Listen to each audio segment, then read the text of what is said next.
دنیا کے اندر ڈھیر سارے واقعات ہوتے ہیں، ہم روز دیکھتے ہیں فلاں آدمی جوانی میں انتقال کر گیا، ابھی بالکل جوان تھا، کوئی بیماری نہیں تھی، کوئی آثار نہیں تھے، کوئی بڑھاپا نہیں تھا، کوئی بال سفید نہیں تھے، چلا گیا، رخصت ہو گیا۔ اب اس طرح کی جتنی بھی چیزیں ہوتی ہیں اس سے دو قسم کا لوگ نتیجہ اخذ کرتے ہیں۔ ایک لوگ اس سے عبرت لیتے ہیں۔ عبرت کیا ہے؟ کانوں کو ہاتھ لگائیں گے، توبہ توبہ توبہ استغفر اللہ، اللہ معاف کرے جی، دیکھو ابھی اسی عمر میں بیچارہ رخصت ہو گیا، یہ عبرت ہے۔ وہ دیکھو جی ابھی بچے چھوٹے ہیں، ابھی دیکھو وقت آیا تھا آسانی دیکھنے کا، ابھی حالات ٹھیک ہوئے تھے، دیکھو جی توبہ توبہ کیا معاملات ہیں، بس کانوں کو ہاتھ لگایا، چھٹی ہو گئی، یہ عبرت ہے۔ اور کچھ لوگ ایسے ہوتے ہیں جو ان چیزوں سے نصیحت حاصل کرتے ہیں۔ وہ کہتے ہیں یار وہ جوانی میں چلا گیا تو میں بھی تو جا سکتا ہوں نا، لہذا وہ کیا کرتے ہیں؟ وہ اپنے آپ کو بدلتے ہیں، اپنے اعمال کو بدلتے ہیں، اپنے اخلاق کو بدلتے ہیں، اپنے کردار کو بدلتے ہیں، اپنے شب و روز کو بدلتے ہیں، اپنی صبح اور شاموں میں تبدیلی لاتے ہیں، اپنی جوانی کو ضائع نہیں کرتے۔ میں اور آپ روزانہ ڈھیروں عبرت کی چیزیں اپنے معاشرے میں دیکھتے ہیں۔ ہمارے قریبی لوگ چلے گئے، ہم نے ان کے جانے کے بعد کہا یار دیکھو زندگی کا بھروسہ کوئی نہیں، کل یہ بندہ ہمارے ساتھ تھا، آج رخصت ہو گیا، بھروسہ کوئی نہیں، پتہ نہیں کیا ہوگا۔ یہ عبرت ہے۔ بس توبہ توبہ کی، پھر اسی کام لگ گئے غافلوں والے۔ لیکن اگر وَمَوْعِظَةً لِّلْمُتَّقِينَ پر عمل ہوتا تو پھر ہم کیا کرتے؟ پھر ہم کہتے یار اگر وہ چلا گیا ہے تو بیٹھے میں نے بھی نہیں رہنا، جانا مجھے بھی پڑے گا، لہذا تیاری کرو۔ عبرت اور نصیحت اس میں فرق ہوتا ہے۔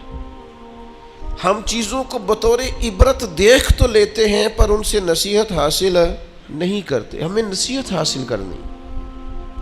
قرآن مجید فرقان حمید کے اندر بہت ساری قوموں کے احوال اللہ نے بیان فرمائے۔ کس لیے بیان کیے؟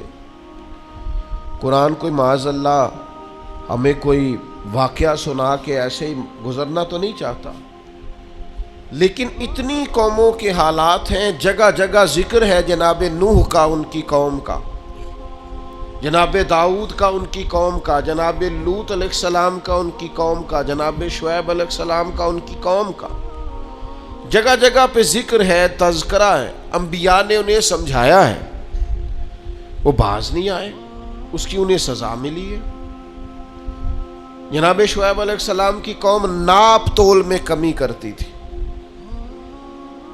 یوں سمجھ لیجئے کہ جتنے پیسے لیتی تھی اتنا مال نہیں دیتی تھی، اللہ نے عذاب دیا انہیں۔